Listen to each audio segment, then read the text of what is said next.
Hello, my beautiful angels, and happy week 8. Super exciting. We are going to head into our final portion of the intuitive eating principles, which is going to be honoring our health and incorporating gentle nutrition. Then we'll walk into, what is a weekly split? How do you determine your own so that you'll be able to curate a program once these 12 weeks are over, completely on your own and confidently on your own. And lastly, we'll head into our next variable trading manipulation method, which is a reverse pyramid. So if you remember a couple weeks ago, we did a hypertrophy pyramid, which is essentially the same thing, just flipped upside down. So let's get into it. So firstly, honoring your health with gentle nutrition. So this is essentially the idea that we can make changes to the way we eat to support our health while still maintaining a healthy relationship with food. So, thinking about our internal processes and feeding those processes to function properly, as well as keeping us mentally sane and enjoying what we're eating. Some helpful questions to ask yourself if you're ready to incorporate gentle nutrition are: how do I want to feel after a meal physically? Do you want to feel energized, groggy? Just think about how you want your body to feel afterwards. Thinking about something you ate, how did this food make you feel physically? Would I want to eat this way again and feel this way? If not, is it sustainable to change my eating in this way? So take into account foods that you eat on a consistent basis and how those foods make you feel. Is my diet balanced and varied? AKA, am I eating the same things over and over? Am I eating variety throughout the day and over time? Some people obviously do enjoy that, and then others get tired of it. So take that into account as well. Do I have a variety of foods, including whole grains, vegetables, fruit, adequate protein, fat, and carbs? Again, think about those 3 rules of thumb there.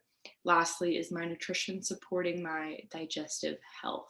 So, do you feel really, really bloated after you eat? Do you feel like it's hard to move?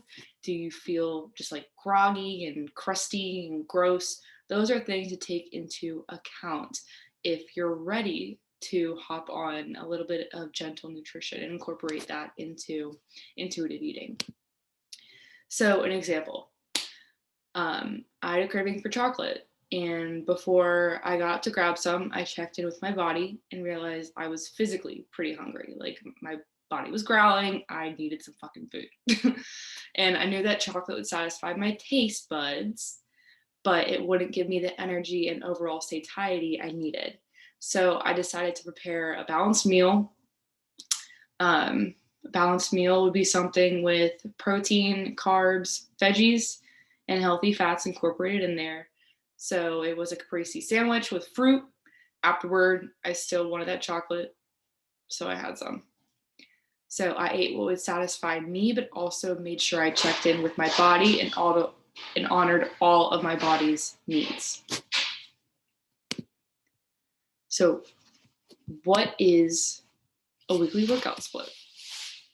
It's essentially how you choose to break up your workouts based on muscle and muscle groups over a week span. So, determining how many days you can realistically weight train in accordance with your schedule will be the first thing you need to decide in order to find a split that works best for you. No split is superior to another. Working out 3 times a week can be just as effective as working out 6 times a week.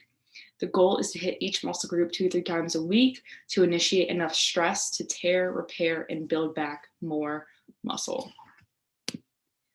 So, how do we build one? Firstly, determine how many days you can realistically work out. So, if you're new to weight training, start gradually by incorporating 2 to 3 full body weight training days. Then also take into account your work/school schedule, social outings, predetermined plans, and other priorities you typically have on a consistent basis. After that, outline your weekly schedule and note down when you will have time to incorporate a 45 to 90-second window or 90-minute window to work out. Lastly, Be realistic. This is extremely important. You should be able to sustain the same workout split for 3 to 6 months.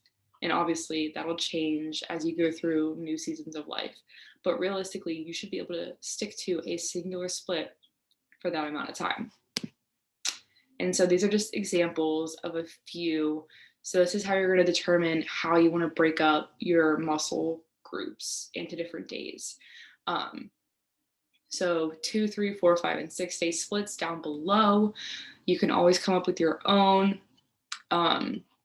Push day is the muscles that you use to physically push, which would be your chest, triceps, and shoulders. And then pull, muscles you use to pull, which will be your biceps and back. So you can go through all of these examples and start off with a split that you know is sustainable and can easily be incorporated into your schedule right now. And you can always mix it up however you want. You don't always have to increase days. You know, if you're at 6 days, you could always bring it down to 4 or 5, whatever feels more realistic and whatever you enjoy most. It'll differentiate depending on person to person. And then lastly, the reverse pyramid. So like I said before, it's essentially just the opposite of what our hypertrophy pyramid was back in week 5. And this variable is all about volume and progressive overload. A reverse pyramid variable manipulation method emphasizes hitting more muscle fibers by incorporating reps in all ranges. It also allows you to warm up the muscles by using lighter weight in the beginning of your sets and emphasizing strength towards the end of your sets. So it's really beneficial, especially if you're trying to rep out a shit ton of weight on your last few sets, because those first few will get everything warmed up and ready for the overload to come. So if you have any questions about any of the topics we talked about today, text me, message me, call me, whatever. I will give you as much of a answer as I can. But I hope this stuff helped, and I hope you'll be able to build your own workout very soon. Next week, we'll go more in depth about the details on building a specific workout for you and go into everything that needs to be thought about when building it. Have a great rest of your week.